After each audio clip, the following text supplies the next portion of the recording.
So I'm going to be talking about the customer is always right and that whole idea, and how that can be like detrimental to a business, or even the pros of it, and just finding a balance between giving the customer what they want and what they deserve.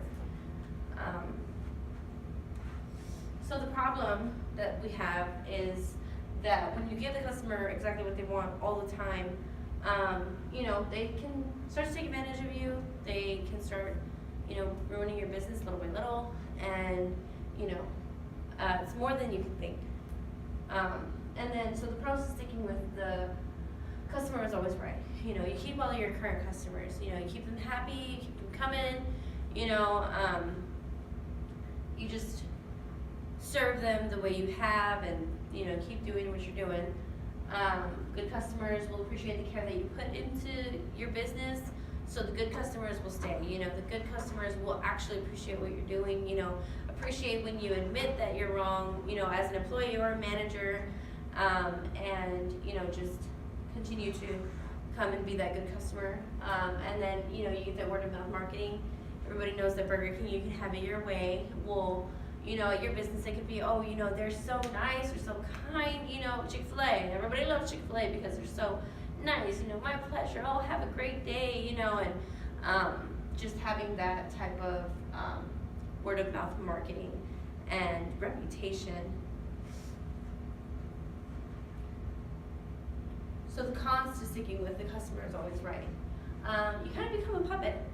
You can just kind of go with the flow and get used to comping things, get used to refunding things after their dates, checking coupons after they've expired, and you just kind of go into motions and become a puppet for the customers, which is backwards because you're the business owner, and you start to neglect other customers, the great customers who aren't difficult, while you're over here babying the difficult customers, the other customer is sitting waiting patiently, and becomes a ticking time bomb.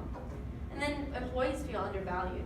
They might not work as hard or have as much integrity because they feel like it's the employee versus the customer, and if the customer is always right, the employee is always wrong, and that gets draining. And then you drain resources, you drain time, energy, you drain money, you drain food, clothes, whatever it is that you sell, you drain it. And that's not what you should be aiming for as a business owner. So the pros to accepting that the customer may be wrong: you save time, you save them money, energy, resources, your patience, and you give customers the attention that they deserve. You don't sit there and baby the difficult customers and fix all of the little things that they think are wrong when it's not. They're making a problem, so you're able to give the customers they deserve, the attention that they deserve, and they'll appreciate that, and they'll see it, and they'll keep coming back, and you'll keep the great customers. So the cons to accepting that the customer may be wrong: you lose those customers. You lose the difficult customers who aren't getting what they want because they're not getting what they want. Which as a business owner, you have to decide, is the money that they're spending really outweighing the money that they're draining from you as a difficult customer? And you'll pick up on that if they're like an unusual client, and then just on a case-by-case basis, you may set yourself for failure.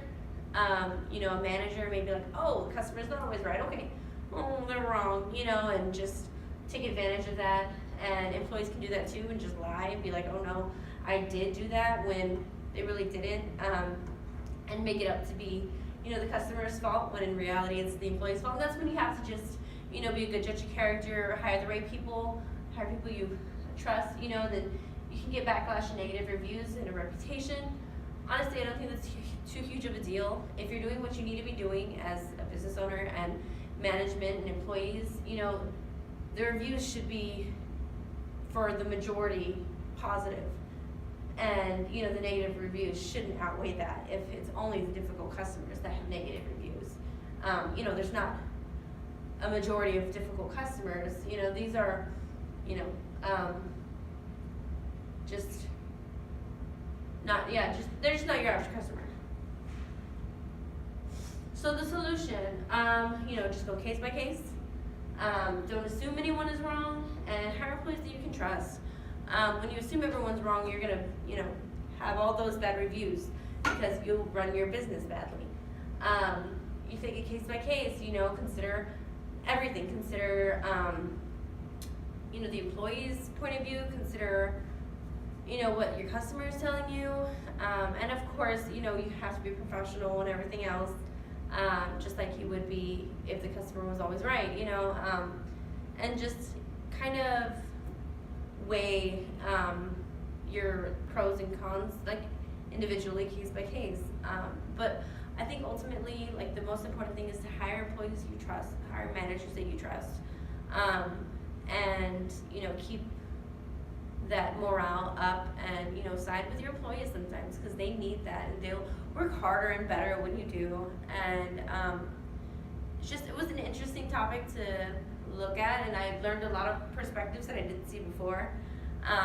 But yeah, that's what I wrote on my paper.